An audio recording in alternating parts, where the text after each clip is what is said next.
ಕಾವೇರಿ ನೀರು ಹರಿಸುವಂತಹ ವಿಚಾರಕ್ಕೆ ಸಂಬಂಧಪಟ್ಟಂತೆ ಮಹತ್ವದ ಮೀಟಿಂಗ್ ನವದೆಹಲಿಯಲ್ಲಿ ಸಿಡಬ್ಲ್ಯೂಎಂಎ ಹೈ ವೋಲ್ಟೇಜ್ ಮೀಟಿಂಗ್ ಶುರುವಾಗಿದೆ. ಇನ್ನೇನು ಕೆಲವೇ ಕ್ಷಣಗಳಲ್ಲಿ 4 ಟಿಎಂಸಿ ನೀರಿನ ಭವಿಷ್ಯ ಅಂದರೆ ಒಟ್ಟಾರೆ ತಮಿಳುನಾಡಿಗೆ ಹರಿಸಬೇಕಾಗಿರುವಂತಹ ನೀರಿನ ಭವಿಷ್ಯ ನಿರ್ಧಾರ ಆಗುತ್ತೆ. ಉಭಯ ರಾಜ್ಯದ ಅಧಿಕಾರಿಗಳು ಕೂಡ ಭಾಗಿಯಾಗಿದ್ದಾರೆ, ವಾದ ಮಂಡಿಸ್ತಾ ಇದ್ದಾರೆ. ಸಿಡಬ್ಲ್ಯೂಆರ್ಸಿ 4 ಟಿಎಂಸಿ ನೀರು ಹರಿಸುವಂತೆ ಅಂದರೆ 15 ದಿನಗಳ ಕಾಲ ಪ್ರತಿನಿತ್ಯ 3,500 ಕ್ಯೂಸೆಕ್ಸ್ ನೀರನ್ನು ಹರಿಬಿಡಬೇಕು ಎನ್ನುವಂಥ ಸೂಚನೆ ಕೊಟ್ಟಿತ್ತು.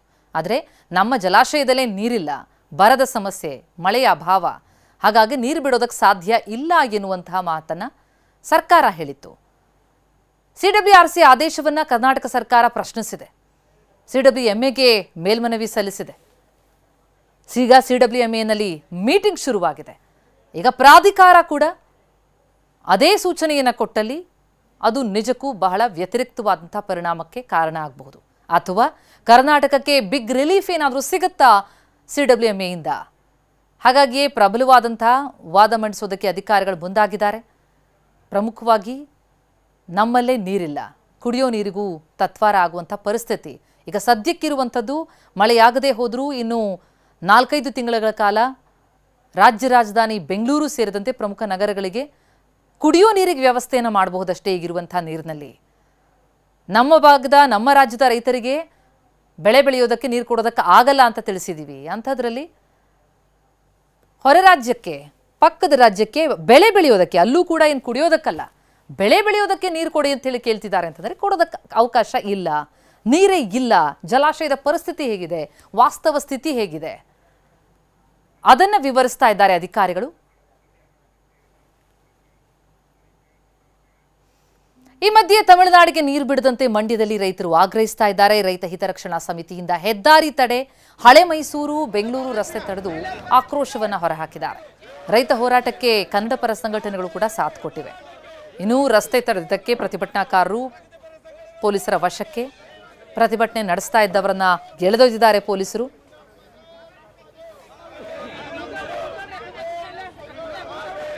ನಮಗೆ ಬೆಳೆ ಬೆಳೆಯೋದಕ್ಕೆ ನೀರು ಕೊಡಿ ಅಂತಂದರೆ ಆಗಲ್ಲ ಅಂತಂದು ಈಗ ಪಕ್ಕದ ರಾಜ್ಯದವರು ಕೇಳ್ತಾರೆ ಅಂತಂದರೆ ಬಿಡೋ ಹಾಗಿಲ್ಲ ಅಂತ ಆಕ್ರೋಶವನ್ನು ವ್ಯಕ್ತಪಡಿಸ್ತಾ ಇದ್ದಾರೆ ರೈತರು. ಅವರ ಹೋರಾಟಕ್ಕೆ ಕನ್ನಡ ಪರ ಸಂಘಟನೆಯ ಕಾರ್ಯಕರ್ತರು ಸಾಥ್ ಕೊಟ್ಟಿರುವಂಥ ದೃಶ್ಯ. ಈ ಸಂದರ್ಭದಲ್ಲಿ ಹೆದ್ದಾರಿ ತಡೆಗೆ ಮುಂದಾದರು, ಹಾಗಾಗಿ ಅವರನ್ನು ಪೊಲೀಸರು ವಶಕ್ಕೆ ಪಡೆದಿದ್ದಾರೆ. ಸಿಡಬ್ಲ್ಯೂಎಂಎ ಮೀಟಿಂಗ್ನ ಲೈವ್ ವಿಜುವಲ್ಸ್ ಅನ್ನು ನೋಡ್ತಾ ಇದ್ದೀವಿ. ಇವತ್ತಿನ ಈ ಪ್ರಾಧಿಕಾರದ ಸಭೆಯಲ್ಲಿ ಏನು ನಿರ್ಧಾರ ಆಗುತ್ತೆ ಬಹಳ ಮಹತ್ವ ಪಡೆದುಕೊಳ್ಳುತ್ತೆ.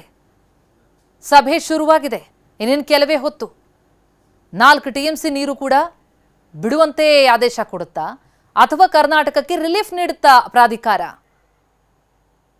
ಬಿಳಿಗುಂಡ್ಲುವಿನಿಂದ ನೀರು ಬಿಡಬೇಕು 3,500 ಕ್ಯೂಸೆಕ್ಸ್ ಅಂತಂದರೆ ಜಲಾನಯನ ಪ್ರದೇಶದಲ್ಲಿ ಕಾವೇರಿಯಿಂದ 6,000ಕ್ಕೂ ಹೆಚ್ಚು ಕ್ಯೂಸೆಕ್ಸ್ ನೀರನ್ನು ಬಿಡಬೇಕಾಗತ್ತೆ. ಆಗ ಮಾತ್ರ ಹರಿದು ಹೋಗಿ ಅದು ತಮಿಳುನಾಡಿಗೆ ಸೇರುವಂಥದ್ದು. ಹಾಗಾಗಿ ಅಂಥದ್ದು ಬಹಳ ಕಷ್ಟಕರ. ಮೈಸೂರಿನಲ್ಲೂ ಕೂಡ ಕನ್ನಡ ಪರ ಸಂಘಟನೆಗಳು ಭಾರಿ ಪ್ರತಿಭಟನೆಯನ್ನು ನಡೆಸಿವೆ. ಕಾವೇರಿ ನೀರನ್ನು ಬಿಡಬಾರದು ಅಂತ ಖಾಲಿ ಕೂಡ ಹಿಡಿದು ರಸ್ತೆಯಲ್ಲೇ ಕುಳಿತು ಪ್ರತಿಭಟನೆ ನಡೆಸಿದ್ದಾರೆ. ಕನ್ನಡ ಪರ ಸಂಘಟನೆಗಳು ಪ್ರತಿಭಟಿಸಿವೆ. ಮೈಸೂರು ಅಗ್ರಹಾರ ವೃತ್ತದಲ್ಲಿ ನಡೆದಂತಹ ಪ್ರತಿಭಟನೆ ಯಾವ ಕಾರಣಕ್ಕೂ ನೀರು ಬಿಡಬಾರದು ಅಂತ ಒತ್ತಾಯಿಸ್ತಾ ಇದ್ದಾರೆ.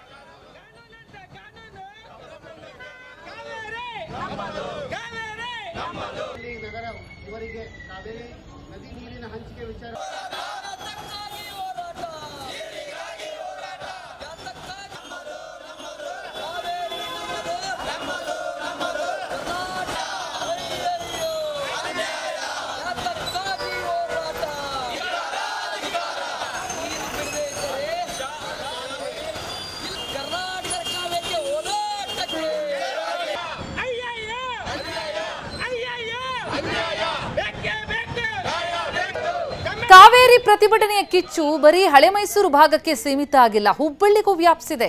ಹುಬ್ಬಳ್ಳಿಯಲ್ಲೂ ಕರವೇ ಕಾರ್ಯಕರ್ತರು ಪ್ರತಿಭಟಿಸಿದ್ದಾರೆ. ಸಂಗೊಳ್ಳಿ ರಾಯಣ್ಣ ಸರ್ಕಲ್ನಲ್ಲಿ ಪ್ರತಿಭಟನೆ. ತಮಿಳುನಾಡಿಗೆ ಕಾವೇರಿ ನೀರನ್ನು ಬಿಡಬೇಡಿ ಅಂತ ಒತ್ತಾಯಿಸಿದ್ದಾರೆ. ತಹಶೀಲ್ದಾರ್ ಮೂಲಕ ಸರ್ಕಾರಕ್ಕೂ ಕೂಡ ಮನವಿ ಸಲ್ಲಿಕೆಯಾಗಿದೆ.